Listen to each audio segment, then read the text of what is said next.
Olá, tudo bem com você? Vamos continuar a estudar gramática? Muito bem. Nosso assunto de hoje é verbos. Vamos trabalhar com verbos. Um assunto que no vestibular vai aparecer de forma aplicada a textos. Você vai verificar se aquele verbo foi flexionado, ele foi colocado no tempo e modo, na pessoa que deveria ter sido colocado.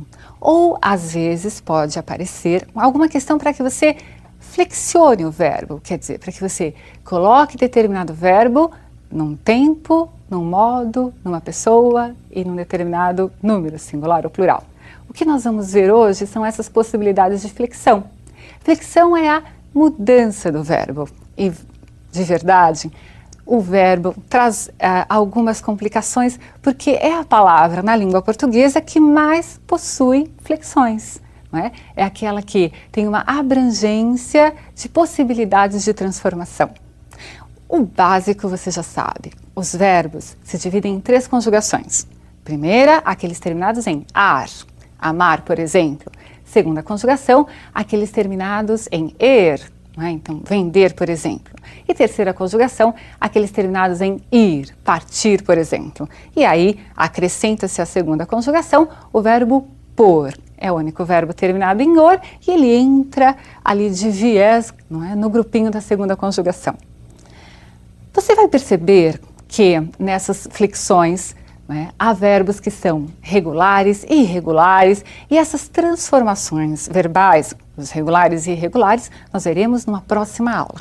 É importante que você veja que nem sempre uma flexão de determinado verbo serve como modelo para outro. Por exemplo, você diz assim, eu amo, é o verbo amar. Aí você diz, eu faço, é o verbo fazer. Por que você não diz eu faço? Porque há verbos que são irregulares e trazem aí mudanças que são diferentes de outros verbos. E você vai ter de aceitar isso e, como bom falante e como pessoa que bem escreve, adequar aquele verbo à sua escrita e ao exercício que lhe for pedido. Então vamos hoje estudar aí essas flexões de forma sintética. Tudo bem? Comecemos. Veja lá. O verbo pode ser modificado em número, então ele pode estar no singular ou no plural. Ele pode ser modificado em pessoa, pessoa do discurso. A primeira, que é quem fala, o eu ou nós. A segunda, com quem se fala, o tu ou vós. E a terceira, de quem se fala. Ele, ela, e aí veja que sempre é o plural, eles e elas. Tempo. O verbo pode ser flexionado em tempo.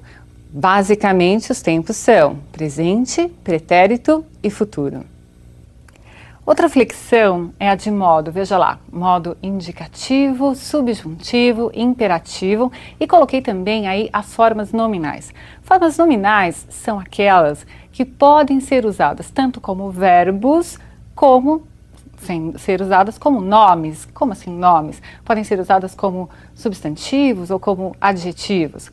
Em português, as formas nominais são o infinitivo, o gerúndio e o particípio. Muito bem.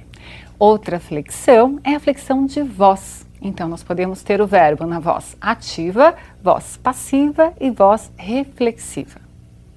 Muito bem. Então, claro que ali há uma conceituação genérica. Como é que eu posso trabalhar com esse verbo? Posso trabalhar em tempo, em pessoa, em modo, em voz. O verbo é a palavra que mais pode ser modificada na língua portuguesa. Por isso, talvez às vezes pareça um pouco mais complexa.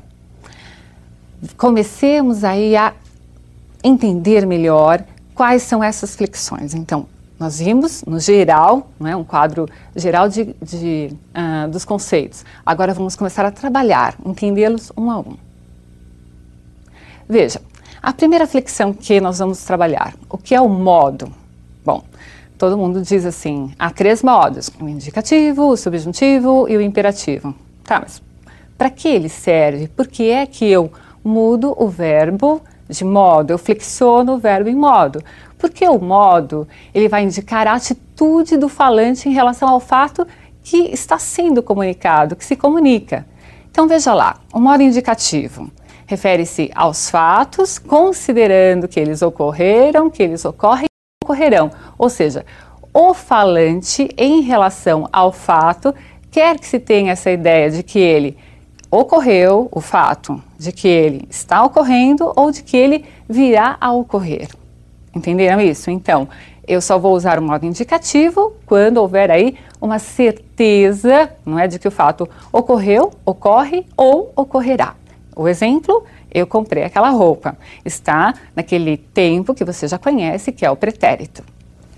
Temos aí também o modo subjuntivo. Sempre que se falar em modo subjuntivo, pense que a atitude do falante em relação ao fato é de considerá-lo como uma possibilidade, um desejo, uma suposição. Então veja que a atitude do falante é que se modificou. Então ele deverá utilizar um outro modo, que é o subjuntivo. Veja, talvez eu compre aquela roupa. É uma possibilidade. Se eu tivesse certeza de que eu iria sair da minha casa e iria comprar a roupa, eu diria: eu vou comprar aquela roupa ou eu comprarei aquela roupa. Poderia utilizar aí uma forma composta ou uma forma simples lá no modo indicativo. Mas como há aí uma possibilidade apenas, o modo usado foi o subjuntivo. Temos também o imperativo. Então veja, sempre pensando na atitude do falante, não é? O fato será considerado como uma ordem, um conselho ou um pedido, como você quiser entender. Veja lá, compre aquela roupa. Então não é mais eu comprarei ou talvez eu compre, mas aí quem sabe um conselho? Sim, compre aquela roupa. Muito bem, você percebeu que só é possível relacionar o modo, a atitude do falante e que é necessário dentro do texto entender o autor usou o modo indicativo por quê? Porque havia uma certeza no passado, no presente ou no futuro. Né? Havia a possibilidade real de algo acontecer. Muito bem. No modo subjuntivo há uma hipótese. Não é? E no imperativo trata-se aí de uma ordem para fazer ou não fazer algo. Tudo bem? Vejamos aí mais uma flexão. Vimos a de modo, agora nós vamos ver a de tempo. Importante que você entenda que o tempo é essa localização do fato expresso pelo verbo, não é? Essa localização temporal, e que as flexões de tempo e modo estão associadas. Então veja lá, eu tenho o modo indicativo. Quais são os tempos dentro do modo indicativo? Então nós temos o presente. Eu conjuguei o verbo só para que você se lembre dessas flexões. Então eu digo, eu amo. Temos o pretérito, não é? Pretérito significa o passado e se divide aí em três formas. Pretérito perfeito, eu amei. Imperfeito, eu amava. O imperfeito dá uma ideia de continuidade da ação dentro do passado. E o mais que perfeito, eu amara, então é o passado se referindo ao próprio passado. Ele é o mais que perfeito. Não é? Então eu estou falando de uma ação do passado dentro do próprio passado. Confuso? Não, você verá isso em exemplos e em exercícios nesta e na próxima aula. Veja, também falando aí do outro tempo no modo indicativo, que é o futuro. Então temos o futuro do presente e o futuro do pretérito. Eu amarei ou eu amaria, não é? Havia uma possibilidade, então, veja, não vamos usar a palavra possibilidade. Havia aí a certeza de que algo poderia ocorrer no passado, mas não ocorreu. No passado havia certeza do fato, por isso que é modo indicativo. Só que ele foi projetado para um futuro e não ocorreu. Então ficou o futuro do pretérito. Eu amaria, eu não amarei. Eu amaria se fosse possível, não é? Se nossas famílias permitissem. Então aí um condicional que mais tarde nós veremos. E mais um pouquinho. Pensando aí nos tempos, vamos ao outro modo, falamos do modo indicativo, agora do modo subjuntivo. Quais são os tempos no modo subjuntivo? Presente, pretérito imperfeito e futuro. Eu não tenho desdobramento para o pretérito e não tenho desdobramento para o futuro. Tudo bem? Há umas muletinha mesmo, palavras de apoio que você pode utilizar para flexionar os verbos no subjuntivo. Então, por exemplo, no presente você pode dizer que eu ame. No pretérito imperfeito, se eu amasse. E no futuro, quando eu amar.